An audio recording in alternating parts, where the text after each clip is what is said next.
프랑스에서 태어나고 자란 한 여성이 자신의 부모님을 한국으로 초대했다고 합니다. 태어나 한국을 단 한 번도 가본 적 없던 부모님은 한국의 공항에 도착하고 크게 놀라워하셨다고 하는데요. 과연 무슨 일이 있던 걸까요? 안녕하세요. 저는 프랑스 파리에서 태어나고 자란 로라 메이에라고 합니다. 파리에서 쭉 살아왔던 저에게 한국은 멀고도 낯선 나라였는데 어느 날 사랑에 빠진 남자 덕분에 제 인생이 완전히 바뀌게 될 줄은 몰랐습니다. 제 남자친구 명우는 한국 사람입니다. 그는 한국의 미덕을 고스란히 지닌 따뜻한 사람으로 저와의 소통도 깊고 진실하게 이루어져 매 순간이 즐거웠죠. 명우와의 만남은 제 인생의 색깔을 바꾸어 주었고 이제는 그와 평생을 함께하고 싶다는 결심을 굳히게 되었습니다. 결혼 결심은 생각보다 어려운 결단이었습니다. 명우와의 연애는 멋지고 행복했지만 한국이라는 새로운 땅에서 새로운 삶을 시작한다는 것은 결코 간단하지 않았습니다. 프랑스에서 친구들과 가족들 속에서 오랜 시간 익숙하게 살아온 제게는 큰 용기가 필요했죠. 그럼에도 제가 용기를 얻을 수 있었던 건 명우가 늘 저에게 보여준 진심과 따뜻함 덕분이었습니다. 명우는 한국의 전통적인 가치와 매력을 몸소 보여주는 사람이었기에 그의 옆에서라면 제가 어디서든 잘 적응하고 살아갈 수 있을 거라는 믿음이 있었죠. 그렇게 명우와 결혼을 결심하고 한국으로의 이주를 계획하면서 부모님께 이 결심을 전하기로 했습니다. 처음 부모님께 결혼 이야기를 꺼내기까지 마음을 가다듬고 여러 번 준비했지만 막상 말씀드릴 때는 떨리는 마음을 감출 수가 없었어요. 특히 아버지께서 어떻게 반응하실지 걱정이 됐습니다. 저희 아버지는 저를 무척 아끼시는 분이시고 프랑스에서 저와 가족, 친구들 사이에서 오랜 세월을 보내셨기에 제가 멀리 한국에서 생활한다는 것이 결코 쉬운 선택은 아닐 테니까요. 그런데 의외로 아버지는 저의 결혼 결심에 대해 흔쾌히 지지해 주셨습니다. 결혼을 반대하시거나 걱정을 드러내기보다는 저의 결정을 존중해 주시고 한국이라는 새로운 환경에 대해 오히려 긍정적인 관심을 보이셨습니다. 사실 아버지께서 이런 반응을 보이신 데에는 아주 특별한 이유가 있었습니다. 그 이유는 바로 한국 축구 선수 이강인이었죠. 저희 아버지는 프랑스 리그의 대표적인 축구팀인 파리 생제르맹의 열렬한 팬이십니다. 늘 축구 경기를 즐겨보시는 아버지께 어느 날 새로운 소식이 전해졌습니다. 바로 한국에서 온 젊은 축구 선수 이강인이 파리 생제르맹 팀에 합류하게 되었다는 소식이었죠. 한국에 대해서 그다지 아는 바가 없었던 아버지께서는 이강인이 보여주는 실력과 성실한 모습에 크게 감명을 받으셨고 점차 한국이라는 나라에도 호감을 가지게 되셨습니다. 이강인 선수의 경기를 보면서 아버지는 한국 사람들도 이렇게 뛰어난 능력을 가졌구나 라는 생각을 하셨다고 해요. 이강인 선수의 투지와 열정, 그리고 프랑스에서도 인정받는 실력을 보며 아버지는 자연스럽게 한국과 한국인에 대해 열린 마음을 가지기 시작하셨죠. 그러다 보니 제가 한국 남자와 결혼하고 한국으로 이주하겠다는 이야기를 전했을 때 아버지는 이미 마음의 준비가 되어 있었던 것 같습니다. 오히려 아버지는 한국 남자와 결혼한다니 멋지다 라며 격려해 주셨고 저 역시 아버지의 응원에 힘을 얻을 수 있었습니다. 어머니 역시 한국에서 생활하게 될 저를 걱정하면서도 응원해 주셨습니다. 제가 사랑하는 사람과 새로운 인생을 시작하는 것을 응원해 주시면서도 명우가 어떤 사람인지 그리고 한국은 어떤 나라인지 알고 싶어 하셨죠. 그래서 저와 명우는 부모님을 한국으로 초대하기로 결정했습니다. 이렇게 가까이서 직접 한국을 경험하고 명우를 만나보신다면 저희 부모님도 제 결혼 결심을 더 확실하게 받아들여 주실 것이라 생각했어요. 명우도 부모님을 초대하는 것에 매우 기뻐했고 한국을 직접 보여드리게 되어 설레어했습니다. 명우는 엘리자, 부모님이 오시면 내가 준비할 수 있는 모든 걸 준비할게. 한국의 멋진 모습을 많이 보여드리고 싶어. 라며 자신 있게 말해 주었습니다. 사실 명우는 평소에도 한국 문화를 저에게 자랑하곤 했습니다. 한국의 전통적인 문화뿐만 아니라 한국인들의 따뜻한 정과 배려를 직접 경험해 보신다면 부모님께서 한국에 대해 좋은 인상을 가지실 거라고 확신했어요. 그렇게 한국으로의 초대가 결정되었고 부모님께서는 한국 여행을 준비하며 설레는 마음을 감추지 않으셨어요. 한국이란 나라에 대해 큰 기대를 가지고 오시진 않았지만 그래도 아버지는 이강인 선수가 태어난 나라라면 믿을 만하다는 생각을 하신 것 같아요. 그렇게 저와 부모님 그리고 명우는 특별한 여행과 만남을 준비하게 되었고 부모님께 한국을 보여드릴 날을 손꼽아 기다리게 되었습니다. 제가 결혼 소식을 전한 후부터 아버지는 한국에 대한 작은 기사나 정보가 나오면 놓치지 않고 읽으셨고 주말 저녁마다 한국 다큐멘터리와 예능 프로그램을 시청하시며 한국에 대한 이해를 넓혀 가셨어요. 특히 한국의 현대적인 도시 생활과 기술 발전에 대해 놀라움을 감추지 못하셨죠. 그러면서 저와 통화할 때마다 한국에는 정말로 이런 게 있니? 라고 물어보시기도 하고, 네가 한국에서 생활하는 모습을 상상하면 이제는 괜찮을 것 같다 라고 말해주기도 하셨어요. 어머니 역시 한국에 대해 알아가는 재미에 푹 빠지셨어요. 특히 한국 음식에 관심이 많으셔서 명우와 제가 함께 보낸 사진 속의 한국 음식들에 대해 항상 질문을 하셨어요. 한국에서의 생활은 프랑스와는 또 다른 새로운 경험이 될 것이고, 부모님이 한국을 경험하면서 느끼실 감동과 놀라움이 저에게도 특별한 순간이 될 것이라는 기대가 컸습니다. 아버지께서는 한국이라는 나라가 이렇게 매력적인 줄 몰랐다. 이강인 선수의 국가이기도 하고 한국인들의 생활이 아주 흥미로워 보여. 네가 가서 살게 될 나라가 얼마나 멋진지 확인하고 싶구나 라고 말씀하시며 환히 웃으실 때면 저는 마음이 더 설레고 기뻤습니다. 드디어 부모님과 함께 한국으로 떠나는 날이 왔습니다. 부모님께서는 비행기 안에서도 한국에 대한 기대와 설렘을 감추지 않으셨고 창문 너머로 한국 땅이 보이자 신기해하며 저와 함께 웃으셨어요.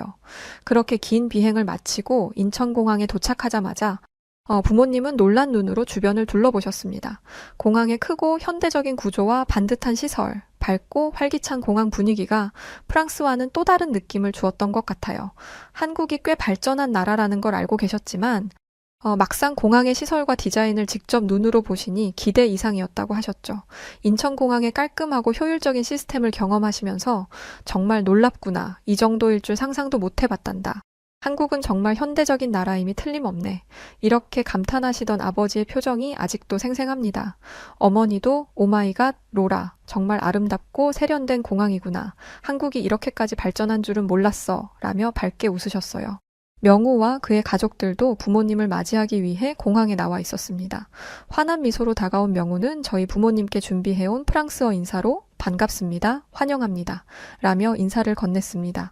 부모님은 명우와 그의 가족이 자신들을 위해 준비해준 작은 선물과 환대에 깜짝 놀라시며 고마워하셨습니다. 명우의 가족들이 준비한 선물에는 프랑스에서 자주 쓰이는 친근한 표현과 함께 한국의 전통을 담은 작은 장신구가 담겨 있었죠. 아버지는 자신을 배려한 정성에 감동하시며 한국인은 정말 친절하다는 소문이 맞는가 보구나. 첫 인상부터 아주 좋군이라고 말씀하시며 명우에게 인사를 건네셨어요. 저희는 짐을 챙기고 부모님을 명우의 집으로 안내하기 위해 콜밴을 탔습니다. 한국의 대중교통이 편리하다는 이야기를 들은 적은 있지만 부모님께서는 이렇게 빠르고 편안하게 이동할 수 있을 줄은 몰랐다고 하시며 만족해 하셨습니다. 한국의 대중교통 시스템과 효율적인 서비스는 프랑스와는 또 다른 매력이었던 것 같습니다. 특히 공항에서부터 명우의 집으로 향하는 길 내내 도로가 잘 정비되어 있는 모습을 보며 아버지는 한국 사회의 체계적인 면에 대해 감탄을 아끼지 않으셨어요. 명우의 아파트 단지에 도착했을 때 부모님은 고층으로 우뚝 솟은 아파트 건물들을 보고 또 한 번 놀라셨습니다. 아버지께서는 이렇게 높은 아파트들이 빼곡히 모여 있는 건 참 신기하군. 한국에서는 많은 사람들이 이렇게 아파트에 사는 모양이구나 라며 한국에서의 생활 방식에 대해 궁금해 하셨습니다. 프랑스의 주택가와는 전혀 다른 모습에 다소 놀라신 듯 했지만 흥미로운 시선으로 이 모습을 받아들이셨습니다. 명우의 집 안에 들어섰을 때 부모님은 예상치 못한 한국만의 특징을 경험하시게 되었죠.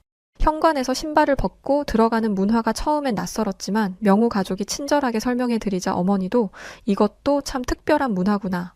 위생적이기도 하고 실내가 더욱 깔끔하게 느껴져 라며 긍정적으로 받아들이셨어요. 그리고 집 안으로 발을 들이자 따뜻한 바닥을 밟고는 깜짝 놀라시며 이건 뭐지? 방바닥이 따뜻해 라고 말씀하셨죠. 프랑스에서는 경험해보지 못한 온돌 난방이었기에 바닥이 따뜻한 것이 무척 신기했던 겁니다. 명우는 환하게 웃으며 이것이 한국의 온돌 난방이에요. 바닥을 통해 따뜻함을 느낄 수 있어서 정말 편리하죠. 한국에서는 이걸로 추운 겨울을 보낸답니다. 라고 설명했습니다. 아버지는 이렇게 따뜻하게 유지되는 방이라니 정말 좋구나.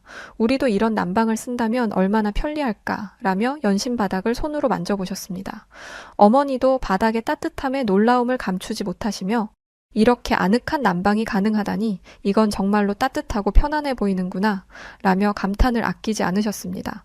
이어 명우가 손쉽게 보일러 온도를 조정하며 온도를 낮추고 높이는 모습을 보여드리자 아버지의 표정은 다시 한번 경탄으로 가득 차게 되었죠. 프랑스에서도 이런 난방 시스템을 도입하면 정말 좋을 텐데 왜 이렇게 편리한 방식을 우리는 사용하지 않는 걸까? 라며 감탄하시며 한국의 기술과 생활 편리성에 깊은 인상을 받으셨습니다. 그렇게 한국에 도착한 첫날, 부모님은 한국의 현대적인 공항과 따뜻한 온돌 난방, 그리고 아파트 생활에 만족해 하시며 첫인상부터 한국을 새롭 저녁이 되고 명우의 부모님께서는 한국 전통 음식으로 차린 저녁 식사를 대접해 주셨습니다. 상 위에는 갈비찜, 비빔밥, 잡채, 그리고 김치가 가지런히 놓여 있었죠. 어머니는 김치를 보며 매운맛에 약간 긴장하신 듯 했지만 살짝 맛을 보더니 생각보다 매콤하면서도 깊은 맛이 느껴지네. 이건 프랑스 요리에서는 느낄 수 없는 맛이야. 라며 만족스러운 미소를 지으셨습니다. 아버지도 다양한 반찬에 흥미를 보이며 이렇게 반찬을 여러 가지로 차려놓는 것도 한국의 문화인가 보구나. 매 끼니가 정말 특별하겠어. 라며 즐겁게 식사를 이어갔습니다. 명우와 그의 가족은 한국의 음식 문화와 전통에 대해 하나하나 설명해 주었고 부모님은 한국 음식과 함께 식탁에서 나누는 이야기들에 매료되셨습니다. 아버지는 특히 한국의 음식이 하나의 예술 작품처럼 보인다고 하셨습니다. 저녁 식사가 끝난 후 저희는 함께 거실에 둘러앉아 한국의 생활 방식에 대한 이야기를 나누었어요. 아버지는 한국의 아파트가 가지는 장점에 대해 무척이나 궁금해 하셨죠. 프랑스에서는 주로 주택에서 생활하시던 분들이기에 높은 아파트가 모여있는 한국의 주거 환경이 생소하게 느껴졌던 겁니다. 이렇게 높은 아파트에 사는 것이 한국에서는 일반적인 건가요? 라고 묻는 아버지에게 명우는 친절하게 한국의 주거 문화를 설명해 주었습니다. 명우는 한국에서는 도시 인구가 많고 편리함을 위해 아파트 생활을 선호하는 분들이 많아요. 교통도 편리하고 필요한 시설들이 가까이 있어 삶이 무척 편리하답니다. 라고 설명해 주었죠. 그러자 아버지는 한국에서는 아파트 생활이 단순히 주거 형태가 아니라 편리함을 극대화한 생활 방식인 것 같구나 라며 고개를 끄덕이셨어요. 어머니도 이곳은 모든 것이 가깝고 효율적으로 관리되는 것 같아. 필요할 때마다 쉽게 이용할 수 있다는 것이 큰 장점이네 라고 말씀하시며 한국에서의 생활에 대해 긍정적인 인상을 가지셨습니다. 그날 밤 부모님은 온돌의 따뜻함에 감탄하며 편안한 잠자리를 즐기셨습니다. 다음날 아침 저희가 거실에 나왔을 때 아버지는 벌써 거실을 둘러보며 한국 가전제품들에 관심을 보이셨습니다. 명우가 TV와 냉장고 그리고 세탁기를 스마트폰으로 조작하는 모습을 보여드리자 아버지는 놀라움을 감추지 못하셨어요. 프랑스에서는 이런 기술을 찾아보기가 쉽지 않지. 정말 편리한 기능이구나. 한국은 생활 속에서 기술이 이렇게 유용하게 쓰이는구나 라고 감탄하셨죠. 어머니도 한국 가전제품의 세심한 기능에 흥미를 보이셨습니다. 특히 냉장고의 냉동실과 김치 냉장고가 따로 구분되어 있는 것을 보시고는 한국에서는 식품을 더욱 신선하게 보관하는 방법을 가지고 있구나. 이렇게 생활에 편리한 발명들이 참 많아 보이네 라며 감탄하셨습니다. 명우가 한국 가전제품들이 빠르고 편리하게 생활을 돕기 위해 설계되었다고 설명하자 부모님은 한국의 일상생활이 정말로 편리하게 이루어진다는 것을 실감하셨습니다. 또한 그날 명우는 부모님을 위해 아침에 직접 한식을 준비했어요. 갓 지은 밥에 된장국, 그리고 간단한 반찬들을 준비해 아침상을 차렸죠. 프랑스에서는 빵과 커피로 간단히 아침을 해결하지만 한국에서는 아침을 든든하게 챙기는 모습을 보며 아버지와 어머니는 감탄을 금치 못하셨습니다. 아침부터 이렇게 정성스러운 식사를 하다니 정말 특별하구나. 한국의 가정에서 느껴지는 정성이 참 멋지다 라며 아버지는 연신 칭찬을 아끼지 않으셨습니다. 이렇게 명우 가족과 함께한 한국에서의 첫날 밤과 아침 식사에서 부모님은 한국의 생활 방식을 직접 체험하면서 한국이 주는 편리함과 따뜻함에 매료되기 시작하셨어요. 명우의 가족이 보여주는 세심한 배려와 함께 한국 생활이 주는 특별한 느낌이 부모님에게도 고스란히 전달된 순간들이었습니다. 한국에서의 이틀째 아침, 명우는 부모님께 서울의 전경을 보여드리기 위해 남산타워로 안내했습니다. 부모님께서는 서울의 전경을 내려다볼 수 있는 남산타워가 서울의 상징적인 장소라는 이야기를 듣고 무척 기대하셨죠. 프랑스의 에펠탑처럼 도시의 전경을 내려다볼 수 있는 곳이라니 부모님께도 친숙하면서도 색다른 경험이 될 것 같았습니다. 남산타워로 가는 길에 부모님은 높은 빌딩들과 세련된 거리 모습을 보며 연신 놀라워 하셨어요. 서울은 그저 현대적인 도시라고만 생각했던 것과는 달리 길 곳곳에 남아있는 전통적인 요소들이 더해져 더욱 특별하게 느껴진다고 하셨죠. 여기저기 세련된 빌딩 속에서도 역사와 전통이 엿보이는군. 정말 매력적인 도시야 라고 하시는 아버지의 표정에는 서울에 대한 놀라움과 흥미가 가득했습니다. 명우는 그런 부모님의 반응에 기뻐하며 한국은 현대와 전통이 조화를 이루며 발전하는 곳이에요. 많은 한국인들이 이 점을 자랑스럽게 생각한답니다. 라고 말해주었죠. 남산타워에 도착해 엘리베이터를 타고 전망대에 올라가자 서울의 전경이 한눈에 펼쳐졌습니다. 부모님은 도시 곳곳을 가득 메운 빌딩들과 한강을 중심으로 흐르는 강을 보며 감동을 감추지 못하셨어요. 어머니는 와, 이렇게 거대한 도시가 펼쳐져 있다니 서울이 정말 아시아의 중심 도시라는 말을 실감하는구나 라며 감격스러워 하셨죠. 아버지도 서울이 이토록 발전된 도시일 줄은 몰랐어. 프랑스에서 상상하던 한국의 모습과는 완전히 다르구나 라며 연신 감탄을 이어가셨습니다. 명우는 부모님께 서울의 주요 건물과 지역에 대해 설명해 드리기 시작했어요. 저 멀리 보이는 123층의 롯데월드 타워를 가리키며 저곳은 한국에서 가장 높은 빌딩이에요. 한국 기술로 지어졌고 아시아에서도 손꼽히는 높이죠 라고 이야기해주자 아버지는 정말 멋진 건축물이구나. 한국인들이 이렇게 높은 건축 기술을 가지고 있다는 걸 몰랐어 라며 놀라움을 감추지 못하셨어요. 아버지는 특히 한강을 중심으로 도심이 균형 있게 형성된 것을 보며 깊은 인상을 받으신 것 같았어요. 명우는 한강이 서울의 상징이자 시민들이 휴식을 취할 수 있는 중요한 공간이라고 설명하며 서울 사람들에게 한강은 단순한 강이 아니에요. 한강 주변에서 가족들이나 친구들과 함께 시간을 보내며 즐거운 추억을 많이 만들어가는 장소랍니다. 라고 말해주었죠. 그러자 어머니는 이렇게 큰 도시에서도 자연과 함께할 수 있는 공간이 있다는 게 참 좋은 것 같아. 프랑스 파리에서 센강이 있는 것처럼 서울에는 한강이 있어 더욱 정감이 가는 것 같구나 라며 미소를 지으셨습니다. 남산타워를 내려오면서 아버지는 서울이라는 도시는 기술과 자연, 전통과 현대가 정말 잘 어우러진 도시구나. 이제 네가 한국에서 사는 게 전혀 걱정되지 않아. 오히려 이곳에서 배울 점이 많을 것 같아 라고 말씀하셨어요. 저 역시 그런 아버지의 말씀을 들으며 마음이 뭉클해졌습니다. 아버지가 한국의 발전된 모습과 따뜻한 사람들을 직접 경험하시며 안심하시고 또 기뻐하시는 모습이 참으로 다행스럽고 감동적이었죠. 남산타워에서 내려와 우리는 잠시 쉬기 위해 근처의 카페에 들렀습니다. 명우가 고른 카페는 창밖으로 한강이 내려다 보이는 전망 좋은 곳이었어요. 아버지는 한강과 도시가 어우러진 경치를 바라보며 이곳은 정말 조화롭고 평화로운 느낌이야. 한국인들이 이 강과 함께 일상을 보내며 살아간다는 것이 정말 멋지구나 라고 말씀하셨죠. 저도 그 말을 들으며 서울이라는 도시에 대한 새로운 시선이 생겨나는 것을 느꼈습니다. 카페에서 차를 마시며 휴식을 취한 후 명우는 부모님께 서울에는 한국의 전통과 현대가 만나는 곳이 많이 있어요. 내일은 전통시장을 방문해서 한국의 다양한 모습들을 보여드릴게요. 라고 말씀드렸습니다. 부모님은 너무 기대된다, 명우. 한국의 전통이 살아있는 현장을 경험할 수 있다니 이곳이 단지 발전된 도시가 아니라 오랜 역사를 간직한 곳이라는 걸 느낄 수 있을 것 같구나 라며 기대감에 찬 눈빛을 보이셨어요.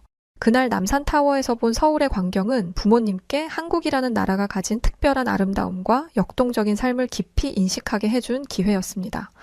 부모님은 서울이 단지 발전된 도시가 아니라 과거와 현재가 조화를 이루는 특별한 곳이라는 것을 깨닫고 나서야 제가 이곳에서의 생활을 결심한 이유를 더 이해해 주신 듯 했죠. 남산타워에서 서울의 멋진 전경을 경험한 다음 날, 명우는 부모님께 한국의 일상적인 편리함을 보여드리기 위해 함께 쇼핑을 하기로 했습니다. 특히 한국의 택배 서비스와 온라인 쇼핑 시스템을 직접 경험해 보시면 한국 생활이 얼마나 편리한지 실감하시리라 생각했습니다. 저희는 먼저 서울의 유명한 쇼핑몰로 향했습니다. 대형 쇼핑몰 안으로 들어가자 부모님은 넓고 현대적인 실내, 다양한 브랜드와 매장들이 한 곳에 모여있는 모습을 보시고는 신기해 하셨죠. 어머니는 파리에도 대형 쇼핑몰이 있지만 한국은 훨씬 더 체계적이고 모든 것이 잘 갖춰져 있는 것 같구나 라고 말씀하시며 다양한 매장을 둘러보는 것을 무척 즐거워하셨어요. 한국의 쇼핑몰은 그저 물건을 파는 곳이 아니라 편리한 생활 공간으로서 기능한다는 사실을 직접 체험하시며 감탄을 아끼지 않으셨습니다. 명우는 쇼핑몰의 식당가로 부모님을 안내해드렸어요. 한쪽에는 한국 전통 음식이 준비된 푸드코트가 있고 다른 쪽에는 다양한 세계 음식들이 즐비해 있었죠. 어머니는 이곳에 오면 다양한 음식을 한 곳에서 즐길 수 있구나. 쇼핑몰이 하나의 작은 도시 같은 느낌이야. 라며 감탄하셨어요. 한국에서는 식사를 하며 쇼핑을 즐기고 편하게 쉬기도 하는 공간이 쇼핑몰 안에 모두 갖춰져 있다는 점이 신선하게 다가왔던 것 같습니다. 쇼핑몰을 둘러본 후 명우는 부모님께 한국의 빠른 택배 시스템을 설명하며 직접 온라인 주문을 시범해 보였습니다. 명우는 미리 준비해둔 어플리케이션으로 몇 가지 물건을 주문하며 이 물건들은 아마 내일 아침이면 집에 도착할 거예요 라고 설명했습니다. 이 말을 들은 아버지는 깜짝 놀라시며 내일 도착한다고? 정말 그렇게 빨리 오는 거야? 라고 물으셨죠. 명우는 자신 있게 고개를 끄덕이며 한국의 택배 시스템이 어떻게 효율적으로 작동하는지, 특히 새벽 배송이나 당일 배송이 가능한 이유에 대해 설명했습니다. 한국에서는 신선식품도 아침 일찍 배송이 가능하며 하루 만에 주문한 물건을 받아볼 수 있는 시스템이 발달했다는 이야기에 부모님은 정말 놀라워하셨어요. 어머니는 프랑스에서는 택배가 일주일 이상 걸리는 경우도 흔한데 이렇게 빠르게 필요한 물건을 받아볼 수 있다니 정말 편리한 생활이겠구나 라고 하시며 한국의 신속한 서비스 문화에 감탄하셨습니다. 아버지는 프랑스에서도 이런 시스템이 있으면 정말 좋을 텐데 필요한 물건을 그날로 바로 받아볼 수 있다는 건 참으로 획기적인 발상이야 라며 연신 고개를 끄덕이셨어요. 명우는 부모님께 한국이 좁은 국토에 비해 인구가 많고 도시 생활이 밀집되어 있기 때문에 이런 빠른 배송 서비스가 발달하게 되었다고 설명해 드렸습니다. 그리고 이러한 서비스가 한국인들의 생활 속에서 얼마나 중요한 역할을 하는지도 덧붙여 말씀드렸죠. 명우가 주문한 물건은 다음 날 아침에 정확하게 집으로 배달되었습니다. 부모님은 놀라움과 신기함에 물건을 받아들고 연신 감탄하셨어요. 어머니는 정말로 말한 대로 아침에 도착했네. 이렇게 생활에 편리함이 더해진다면 한국에서의 일상이 훨씬 여유로울 것 같아 라며 큰 만족감을 보이셨습니다. 명우는 택배를 받은 김에 부모님께 한국의 전통시장도 보여드리기로 했습니다. 전통시장에 도착하자 부모님은 다채롭고 활기찬 분위기에 푹 빠지셨습니다. 어머니는 다양한 채소와 과일들이 진열된 모습을 보며 이곳은 정말 정감이 느껴지네.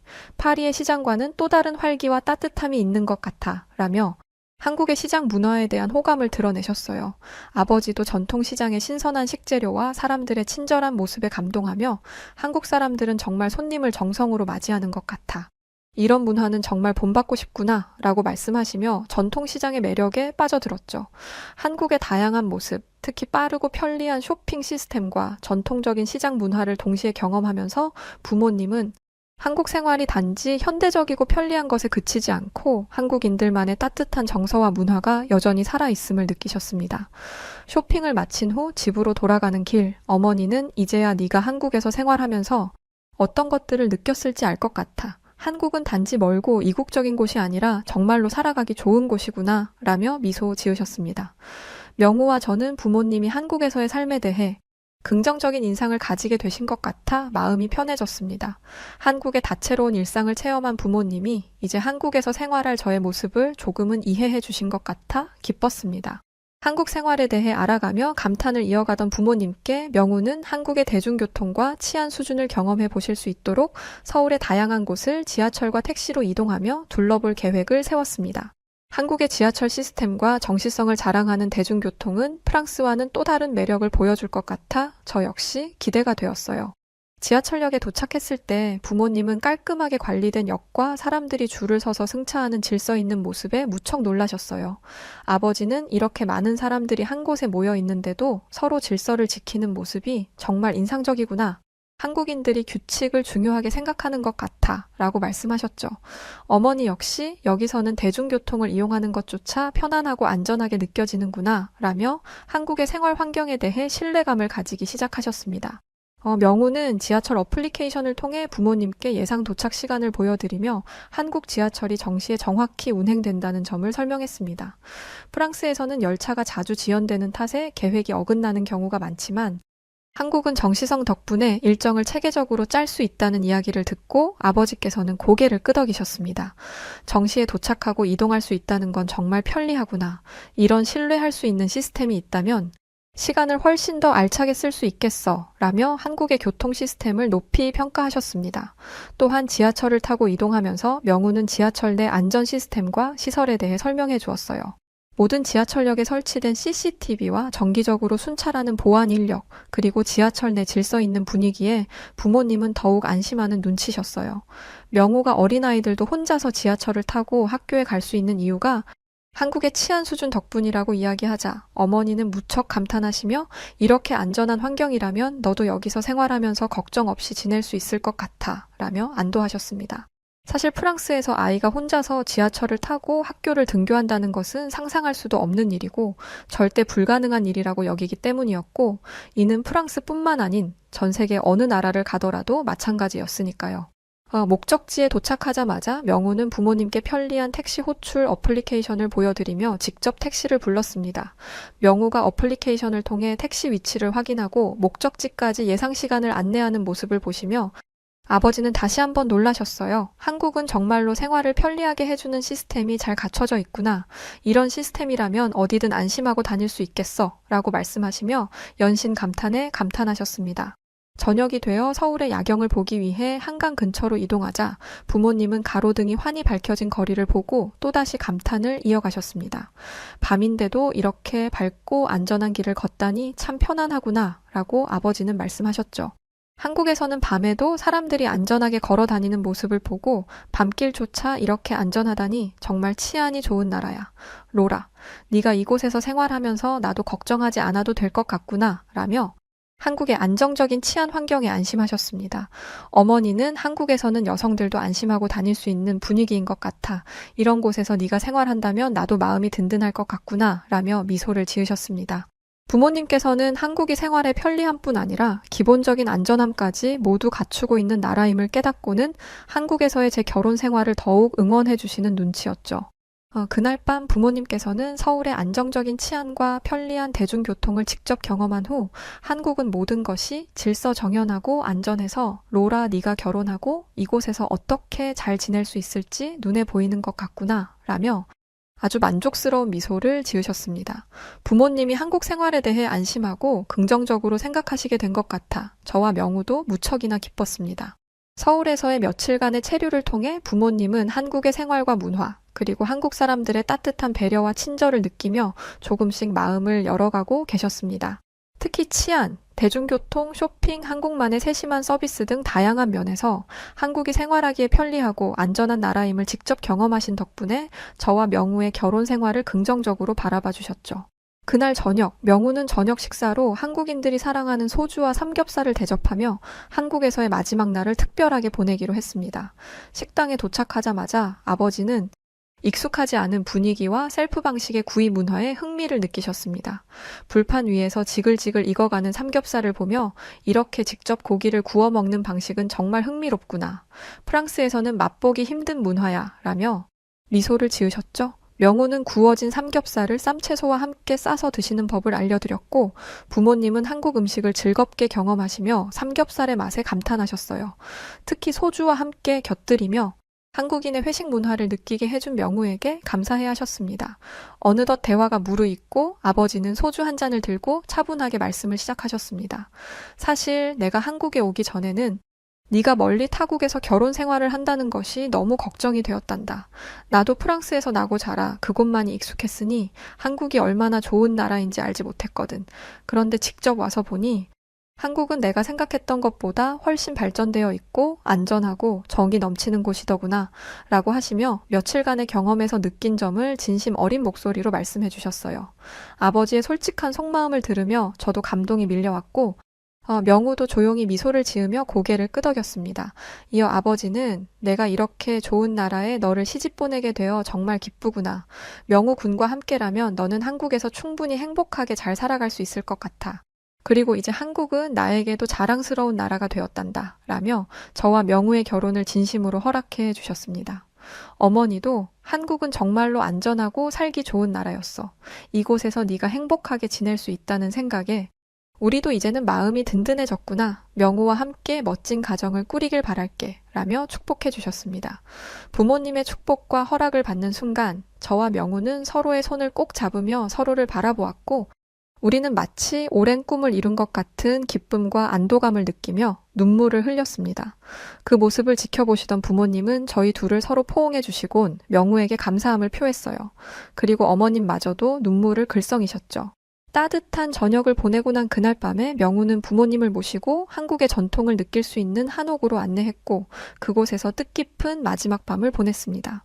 나무와 종이로 이루어진 따뜻한 한옥방 안에서 부모님은 편안한 분위기를 만끽하시며 잠들기 전 저에게 한국은 단지 멀고 낯선 나라가 아니라 정말로 살기 좋은 곳이었구나.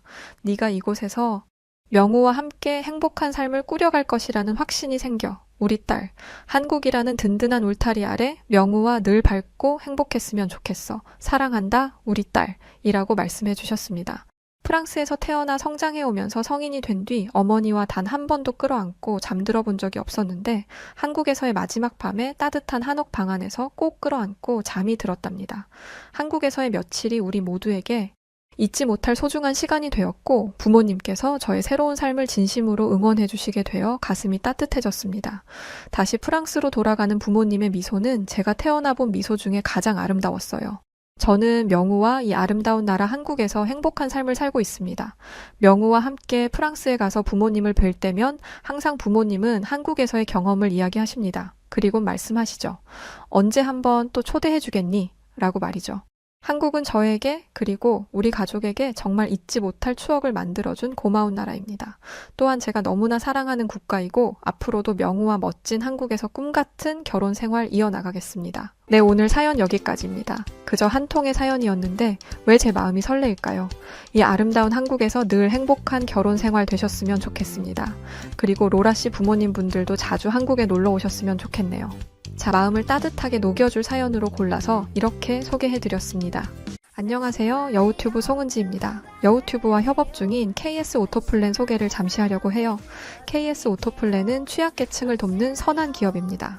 사회에 도움을 주는 기업과의 협업은 언제든 환영하죠. 구독자분들에게 저렴한 가격으로 차량을 렌트하실 수 있는 혜택을 드리기로 했답니다. 취득세, 자동차세, 정비비용, 보험료까지 모두 KS 오토플랜이 책임지니 월 저렴한 비용만 내시고 차량을 이용하시면 됩니다. 차량 구매, 장기 렌트, 단기 렌트 모두 다 가능하니까 언제든 차량이 필요할 땐 선한 기업 KS 오토플랜을 이용해보세요. 많은 분들이 이용해 주신다면 취약 계층에 있는 어려운 분들에게도 좋고 이용하시는 분들도 좋고 모두가 다 같이 좋은 일이라고 생각된답니다. 고정 댓글에 이용 방법과 구독자분들의 다양한 혜택 확인하시도록 남겨두겠습니다. 감사합니다. 굉장히 오랜 시간 동물 사육사로 일을 해오던 한 외국 남성이 한국 방송에서 푸바오라는 판다를 보고는 흐뭇해하고 있습니다. 그런데 그런 푸바오가 중국으로 간다는 소식에 부랴부랴 짐을 챙겨 중국행 비행기에 몸을 실었다는데요. 그곳에서 그 사육사는 믿기 힘든 장면들을 보고 분노에 휩싸이기 시작했다는데 과연 무슨 일이 벌어졌던 것일까요? 안녕하세요. 저는 세계 5대 동물원 중 하나인 체코에 있는 프라하 동물원에서 일하고 있는 앤톤이라고 합니다. 40대 남자죠. 저는 제가 프라하 동물원에서 일하고 있다는 것에 항상 자부심을 느끼며 살고 있습니다. 우선 동물을 굉장히 좋아하는 저에게 있어서 프라하 동물원은 최고의 직장이거든요. 복지가 좋아서가 아닙니다. 동물 복지에 대한 인식이 아주 뛰어난 곳이기 때문이에요. 반려동물을 기르는 분들이라면 아시겠지만 동물을 기르는 사람일수록 동물의 행복한 삶에 관심을 가지기 마련입니다. 이 점에서 저는 제 직장인 프라하 동물원이 아주 좋아요. 어느 정도냐면 동물원에 방문하는 방문객들은 인간이 동물들의 공간에 침입했다는 느낌이 들 정도라는 말을 하고는 합니다. 사람보다는 동물에게 맞춰진 시설이니까요. 그렇다고 절대 동물을 사람처럼 대하지는 않습니다. 동물에게는 지켜야 하는 선이 분명히 존재하니까요. 이 선을 지키기 위해서는 동물에 대한 해박한 지식이 필요하기 때문에 저는 사육사로서의 지식을 얻기 위해 노력해 왔습니다. 경력이 길고 이 분야에서는 전문가로 인정받고 있음에도 여기서 그치지 않고 계속해서 노력하고 있는 상황입니다. 최근에는 아시아 동물들에 관한 책을 보고 있어요. 요즘 이쪽에 관심을 가지고 있다 보니 유튜브에도 자연스럽게 아시아 동물들의 영상이 뜨더라고요. 그러던 중 보게 된 게 동물농장이라는 프로그램이었습니다. 정말 사랑스러운 동물들이 많이 나오더라고요. 이런 힐링 프로그램이 있다니 알고 보니 이게 한국 방송이더라고요. 사실 저는 한국에 대해 좋지 않은 이미지를 가지고 있었습니다. 언제부터 생긴 건지는 모르겠는데 한국인들은 동물을 좋아하지 않고 오히려 함부로 대한다는 선입견이 있었어요. 막 혐오하거나 한국인이라면 무조건 싫어는 아니었지만 한국을 떠올리면 좀 꺼려지는 게 사실이었어요. 그런데 이런 힐링 프로그램이 한국에서 방영된다니 믿기 어렵더라고요. 처음엔 혹시 연출인가? 라는 생각이 들기도 했습니다. 그런데 이건 절대 연출일 리 없었어요. 이 TV 프로그램에 등장하는 동물들은 제가 봐온 동물들보다 행복해 보였습니다. 동물들은 그 무엇보다 솔직한 존재잖아요. 행복하지 않은데 행복한 척을 할 수가 없어요. 그리고 그 뒤에는 반려동물들을 사랑으로 보살피는 보호자들의 관심과 사랑이 있다는 걸 보게 되었습니다. 제 하루하루는 한국의 TV 프로그램으로 채워져 갔어요. 쉬는 시간마다 제가 핸드폰을 보며 시시덕거리고 있자 동료들이 관심을 가지고 있길래 알려줬더니 나중에는 큰 스크린에 띄워놓고 같이 보더라고요. 특히 강아지들이 나오는 장면들은 피곤함을 가시게 하는 피로회복제의 힘이 있었습니다. 그러던 중 조회수가 폭발적으로 높은 영상을 보게 되었어요. 자이언트 판다 영상이더라고요. 판다는 멸종위기 동물이기도 하고 흔히 볼 수 있는 종이 아니라는 건 다들 알고 계실 거예요. 저는 한국에도 판다가 있구나 신기하다라고만 생각하고 별 기대 없이 영상을 눌렀습니다. 그도 그럴 게 판다는 아주 예민하고 경계심이 많은 성격이거든요. 귀여운 강아지 영상처럼 애교를 부리거나 귀여운 모습을 판다에게서는 볼 수 없을 거라고 생각했습니다. 그런데 이건 제 착각이었어요. 조회수가 폭발적인 데는 이유가 있더라고요. 한 사육사가 판다를 데리고 나왔는데 판다의 이름이 푸바오더라고요. 푸바오의 성격은 제가 익히 들어 알고 있는 판다의 성격과 전혀 달랐습니다. 저는 판다가 방정맞게 뛰어다닐 수도 있다는 걸 처음 알았어요. 그리고 사육사에게 아무렇지 않게 안기고 애교를 부리더라고요. 판다는 보통 혼자 있고 싶어 하고 조용한 곳을 좋아합니다. 그런데 이런 판다가 사육사에게 애교를 부린다? 이건 말이 안 되는 거였어요. 낳아준 어미와도 이렇게 못 지내는데 대체 사육사와의 신뢰관계가 얼마나 두터워야 이런 모습을 볼 수 있는 건지 의아했습니다. 저는 대체 이 사육사가 무슨 마법을 부린 건지 영상을 계속해서 찾아보기 시작했어요. 저보다 경력이 훨씬 길어 보이는 사육사는 판다의 번식도 성공한 분이셨습니다. 아시겠지만 판다는 멸종 위기종으로 분리되어 있어요. 생태계가 파괴되고 천적이 많다는 이유도 있지만 일단 번식 자체가 쉽지 않거든요. 만약 저에게 판다가 온다면 저는 번식을 성공시킬 수 있으리라 장담할 수 없습니다. 저도 이 분야에서는 전문가고 꽤 인정받는 사람인데도 말이죠. 이 정도로 판다의 번식은 힘든 일입니다. 예민한 판다가 임신을 하고 새끼를 낳으려면 그만큼 심리적인 안정을 느껴야 하는데 그것 자체도 쉽지 않거든요. 하지만 한국에 있는 사육사는 그걸 가능하게 했고 푸바오의 번식을 성공시켰습니다. 그리고 또 번식을 성공시켰더라고요. 제가 이 소식을 동료 사육사들에게 말하자 다들 입을 떡 벌리고 그게 가능해? 라는 반응을 보였습니다. 그리고 얼마 뒤 저희는 한 군데 모여서 함께 푸바오 영상을 찾아볼 정도로 푸바오의 팬이 되었습니다. 그런데 저는 또 다른 시선으로 푸바오 신드롬을 지켜보고 있었어요. 저는 경력이 꽤 되는 사육사이다 보니 동물원의 입장도 늘 고려하고 있습니다. 사육사로서 바라보는 푸바오의 모습은 그것대로 놀라웠지만 푸바오가 있는 동물원이 푸바오를 노출시키는 방법도 놀라웠습니다. 예능 프로그램을 보는 것처럼 퀄리티 있는 영상을 제작해서 대중들에게 보여주는데 영상 자체가 지루하지 않고 재미있다 보니 사람들의 이목을 집중시킬 수 있었죠. 또 이런 관심은 동물들에게도 좋은 영향을 줄 수 있습니다. 동물이 주는 행복이 얼마나 큰지를 사람들이 알게 되니까요. 하지만 이 행복에 눈이 멀어서 책임지지도 못할 생명을 데려와서는 안 되죠. 한국 동물원의 영상에서는 단순히 행복함만 보여주는 게 아니라 한 생명을 돌보는 것에 얼마나 큰 시간과 노력이 들어가야 하는지를 보여주고 있었습니다. 동물을 키우면 행복하지만 그만한 책임이 따른다를 알려주는 것이었죠. 저는 제가 직접 가서 이 모든 것들을 보고 느끼고 오고 싶었습니다. 그리고 그것들을 저희 동물원에 적용하고 싶었어요. 그래서 제 사비를 들여 한국으로 향했습니다. 한국에 와서 놀라웠던 점은 한 2개가 아니지만 이야기를 이어가기 위해 동물원 이야기로 바로 넘어가 보려고 합니다. 일단 복잡한 서울 도심에서 버스를 한 번 타면 바로 동물원으로 갈 수 있었어요. 그래서 동물원이 서울 가까이에 있는 줄 알았습니다. 그런데 그게 아니라 꽤 오래 버스를 타고 외곽 지역으로 가야 하더라고요. 빌딩이 빽빽한 서울 도심을 지나 외곽 도로로 달리는데 서울로부터 벗어나면 벗어날수록 건물들이 조금씩 낮아지고 산과 숲의 면적이 조금씩 늘어나기 시작했습니다. 솔직히 서울에 처음 갔을 때 이런 데에 동물원이 있다고? 라는 생각이 들면서 살짝 실망했어요. 프라하 동물원의 면적은 정말 크거든요. 그렇게 큰 부지를 유지해야 하다 보니 빌딩 숲과는 거리가 멉니다. 그런데 서울에는 동물원을 만들 만큼 넓은 면적의 땅이 없어 보였어요. 그런데 버스를 조금만 타고 가니 조금씩 자연이 보이기 시작했고 저는 안도의 한숨을 내쉬었습니다.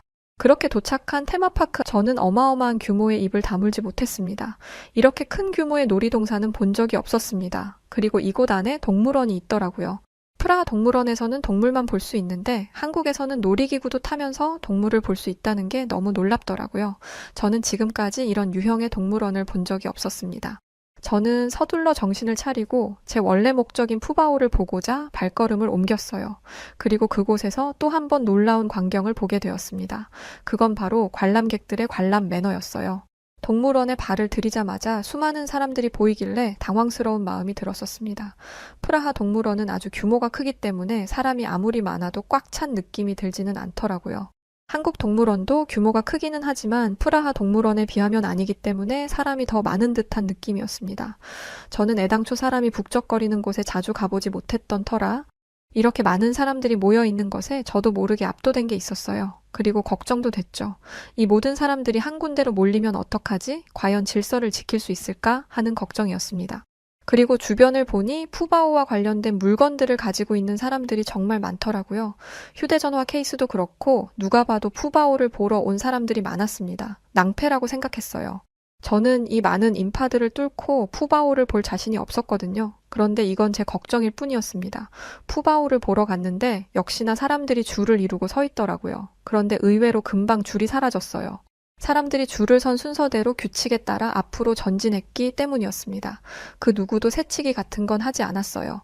한국인들은 새치기라는 걸 본 적도 없는 사람들 같았습니다. 제가 살고 있는 프라하는 치안이 좋은 편이긴 하지만 간혹 공공질서를 지키지 않는 사람들이 분명히 있습니다.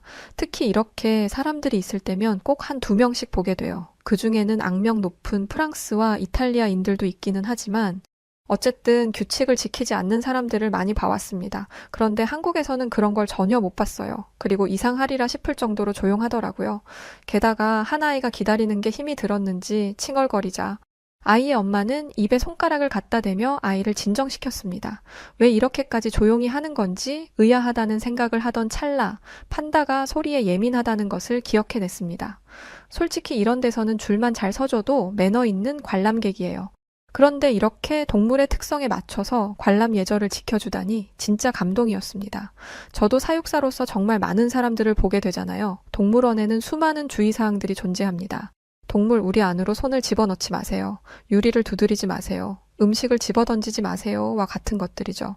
그런데 이걸 지키지 않는 사람들이 정말 많다는 걸 조금만 주의 깊게 보면 다들 알 수 있을 것입니다.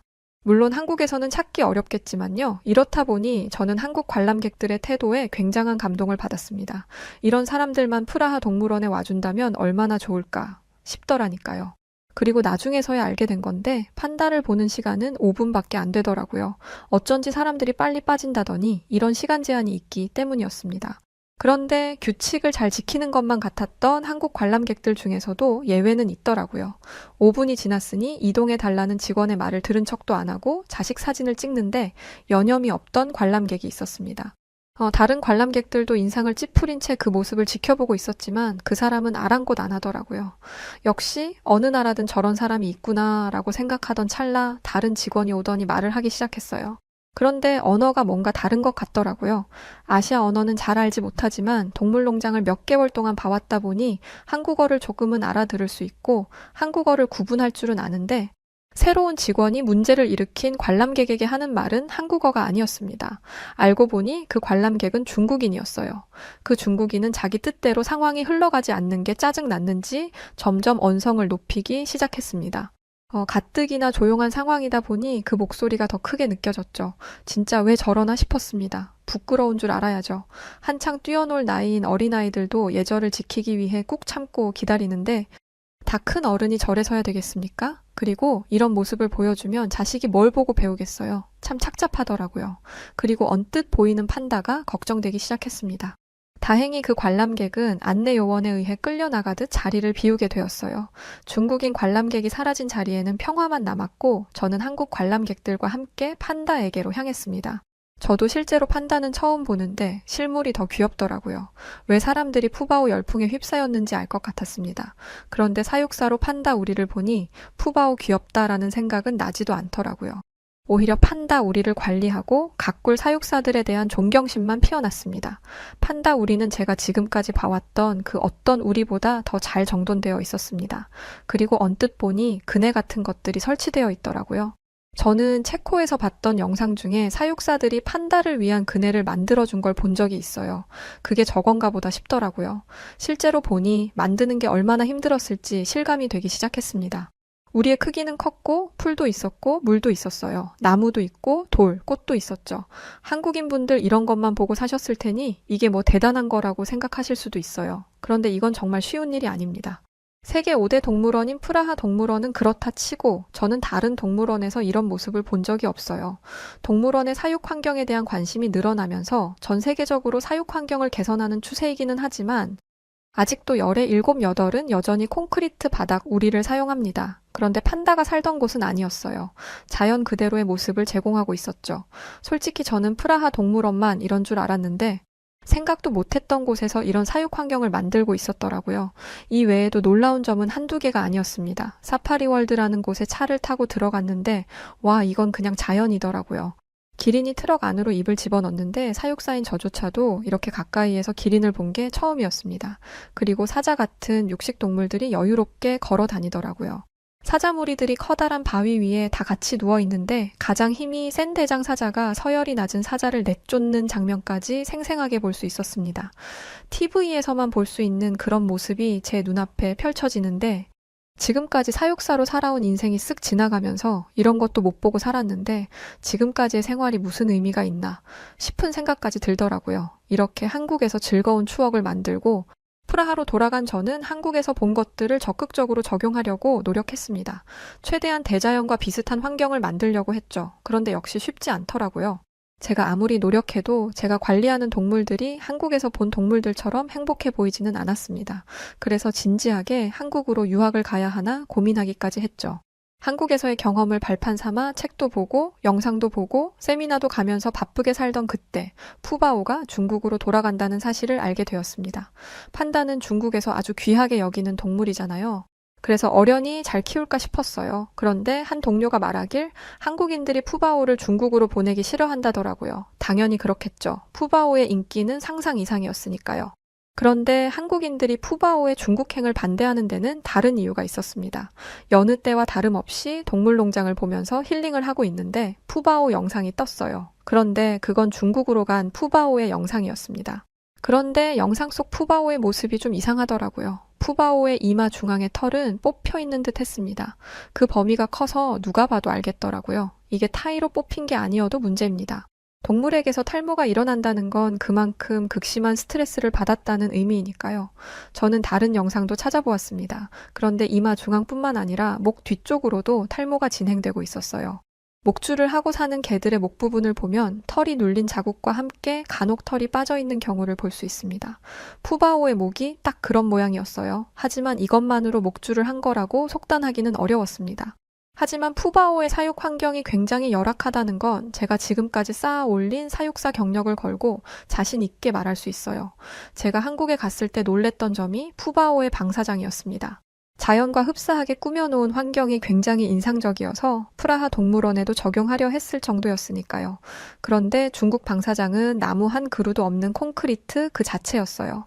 판다는 본능적으로 높은 나무에 올라가서 안정을 취합니다. 그래서 판다 관련된 사진을 보면 나무 위에 널브러져 있는 모습을 볼 수 있어요. 그런데 이런 곳이 하나도 없다니 이건 중국에 있는 사육사들에게는 판다라는 동물에 대한 이해가 전혀 없다는 것을 보여주는 증거였습니다. 게다가 벽은 얼마나 높은지 저 안에 있으면 사람 얼굴은 코빼기도 안 보이겠더라고요. 한국에 있는 내내 사육사와 더불어 수많은 사람과 교감하며 사랑받아온 푸바오가 낯선 곳에 방치되어 있는 게 정말 마음이 아팠습니다.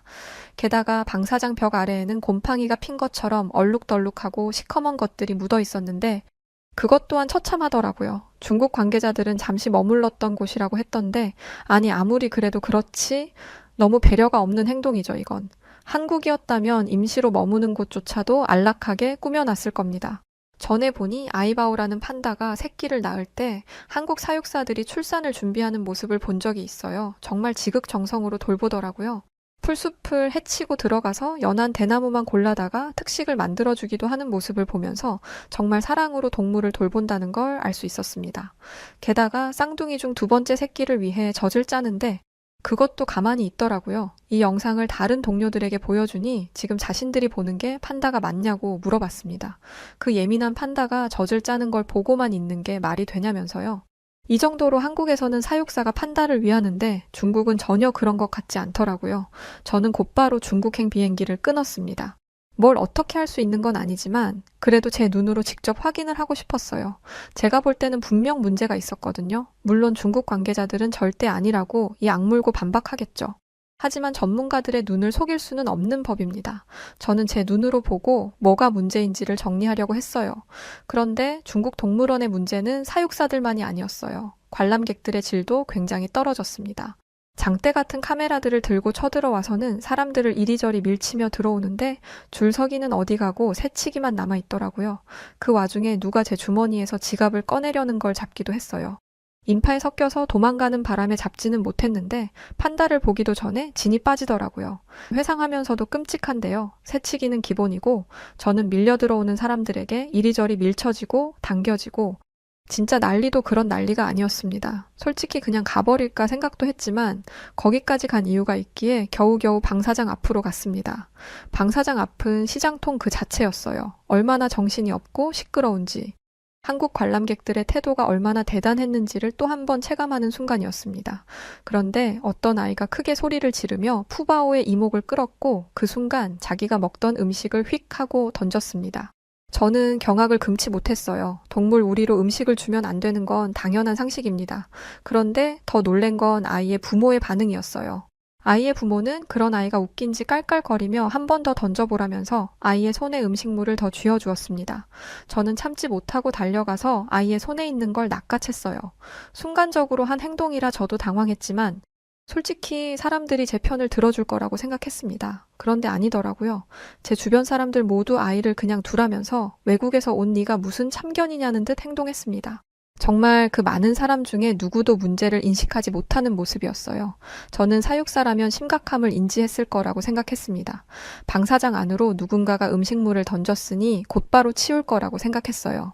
그런데 그것도 아니었습니다. 도대체 저를 얼마나 실망시킬 생각인 건지 사육사들은 설렁설렁 나오더니 던져진 음식물을 대충 치워버리곤 들어갔어요. 푸바오의 모습은 영상에서 봤던 모습과 너무 달라져 있었고 제가 직접 가서 봤을 때와 큰 차이를 보였습니다. 저는 중국인 관람객들에게 완전히 질려버렸고 그 자리를 빠져나온 뒤 생각에 잠겼습니다. 곰곰이 떠올려 보니 프라하 동물원에서 만났던 진상들의 대부분은 중국인이더라고요. 단체 관람객들로 자주 오는 무리 중 하나인데 동물들이 잠을 자고 있으면 큰 소리로 깨우거나 유리를 두드리기도 했고 심지어 돌 같은 걸 집어던지는 경우도 있었습니다. 새들이 날아가지 않는다고 나무에 있는 새들에게 돌을 던지는 걸 보고는 정말 경악을 금치 못했죠. 그래도 자기들이 그렇게 소중하게 여기고 외교 수단으로 사용할 만큼 아끼는 판다만큼은 잘 대해줄 줄 알았는데 알아보니 중국이 판다를 그리 귀하게 여기는 것 같지는 않더라고요. 아실지 모르겠지만 중국에서 가장 인기 있는 판다인 화화의 사육사가 화화의 인기를 등에 업고 특별 방송에 출연한 적이 있었다고 합니다. 그런데 그 인터뷰의 진짜 주인공인 화화는 외부 방사장에 몇 시간 동안 방치되어 있었다고 하죠. 가장 인기가 많다고 하는 판다에 대한 대우도 이 모양인데 다른 판다들은 어떻겠어요? 이럴 거면 다른 나라에서 데려가지나 말지 판다를 사랑하는 게 아니라 외교적으로 이용해 먹을 수 있는 수단으로서 판다를 사용하는 것뿐이라는 생각을 지울 수가 없었습니다. 많은 수의 자이언트 판다를 데리고 있고 다른 나라와 달리 자기네 나라 판다니까 막 대해도 문제를 제기할 사람이 없잖아요. 그리고 푸바오는 애초에 한국에서 번식에 성공한 판다입니다. 과연 중국에서의 삶이 행복할까? 라는 질문에 네, 라는 대답을 도저히 내릴 수가 없었죠. 저는 이날의 경험 이후 중국 동물원과 관련된 이슈를 찾아보았습니다. 정말 심각하더라고요. 불과 몇 년 전인 2021년에는 동물원에서 표범 3마리가 탈출한 적이 있었습니다. 이런 일은 있어서는 안 되지만 아주 간혹 있는 일이기는 해요. 그런데 문제는 육식 동물 3마리가 탈출을 했는데 이 사실을 일주일 동안 숨겼다는 것이었습니다. 1921년? 아닙니다. 2021년에 일어났던 일이에요. 중국 동물원은 표범이 민가에서 발견되자 그제야 표범이 어떻게 탈출했는지 이유도 모른다는 걸 밝혔습니다. 그러면서 하는 말이 가관이었어요. 어린 표범들이라서 공격성이 약해 위험하지 않을 것이라고 봤다는 거죠. 아무리 어린 동물이라 하더라도 동물은 동물이고 배가 고프면 뭐라도 공격할 수 있다는 사실은 사육사라면 당연히 알아야 하는 것입니다. 그런데 얼마나 무지하면 이걸 간과하고 쉬쉬하는지 이해가 안 되더라고요. 표범이 무슨 고양이도 아니고 새끼라고 위험하지 않다는 게 대체 어느 나라 말입니까? 그리고 괜한 공포심을 불러일으키지 않기 위해서 탈출을 알리지 않았다는데 위험을 알고 외부 활동을 조심하는 것과 표범이 길을 활보한다는 것을 전혀 모르고 거리를 활보하는 것 중에 뭐가 더 공포스러울지 정말 몰랐던 걸까요? 전문성도 없고 책임감도 없고 생각도 없는 모습에 기가 찼습니다. 지금 생각해도 화가 머리끝까지 나네요. 이게 다가 아니었습니다. 이미 중국에 있는 동물원들은 좁은 우리, 부적절한 먹이와 환경, 동물 학대 등의 수많은 사례를 가지고 있었습니다. 수도인 베이징에 있는 동물원에서는 몇 차례에 걸쳐 학대 의혹이 있었고, 광저우 동물원에서는 동물들이 엄청난 스트레스에 노출된 모습이 고스란히 영상에 찍혔습니다. 영상을 찾아보시면 확인할 수 있을 거예요. 이것도 불과 몇 년 전인 2021년에 있었던 일인데요. 상하이 야생동물원에서는 사자와 호랑이 등의 큰 육식동물들이 관람객들과의 접촉을 위해 과도한 훈련을 받는 장면이 포착됐었습니다. 동물들의 야생성을 완전히 죽이려면 얼마나 폭력적인 행동이 동반되어야 하는지 유추해 볼 수 있으실 거예요. 저는 여기까지 보고 더 이상 중국 동물원에 대해 찾아보지 않았습니다. 더 찾아보면 열불 터져서 화병으로 죽을 것 같더라고요. 대신 동물복지와 선진국의 연관성에 대해 알아보기 시작했습니다. 제가 공부해보니 경제적인 발전을 이룬 나라일수록 동물복지에 관심을 가지더라고요.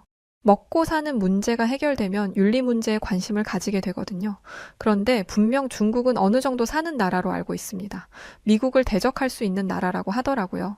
그런데 그건 순전히 인구빨이었고 공산주의 체제의 한계로 아주 일부의 사람들만 잘 산다는 걸 알게 되었습니다. 저는 중국인들을 보면서 중국인들에게만큼은 경제적 수준과 윤리의식이 비례하지 않는다는 걸 알게 되었습니다. 그리고 그 이유를 제 나름대로 분석해 봤는데요. 저는 이게 교육 수준의 차이라고 생각합니다. 중국은 일부 사람들만 고등교육을 받지만 한국은 70% 이상이 대학에 진학하더라고요. 이건 한국의 교육 시스템이 얼마나 체계적인지를 가리키는 지표이고 증거입니다. 반면에 중국은 부익부 빈익빈이 계속해서 이어지면서 굳이 지식을 쌓고 교양을 쌓지 않아도 먹고 살 만한 사람들이 너무 많아졌어요.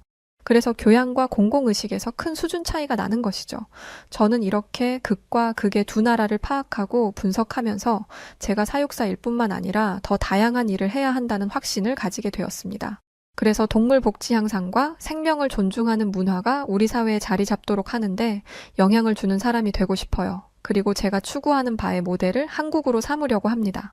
모든 동물들과 인간들이 한데 어우러져서 조화롭게 살아가는 세상이 하루빨리 찾아오면 좋겠습니다. 자, 오늘 사연은 여기까지입니다. 푸바오. 저도 정말 좋아하는 판다인데요. 중국으로 가게 되면서 마음이 많이 좋지 않았었는데 이런 일들이 있었네요. 아무쪼록 우리 푸바오가 건강하게 있었으면 하는 바람입니다. 사연 보내주셔서 감사하고요. 그럼 오늘 사연 어떻게 들으셨나요? 저는 더 좋은 영상으로 찾아뵐 것을 약속드리고 지금까지 사연을 읽어드렸던 여우튜브 송은지였습니다. 영상 끝까지 시청해주셔서 감사합니다. 그리고 구독자 여러분들 사랑하고 늘 고맙습니다.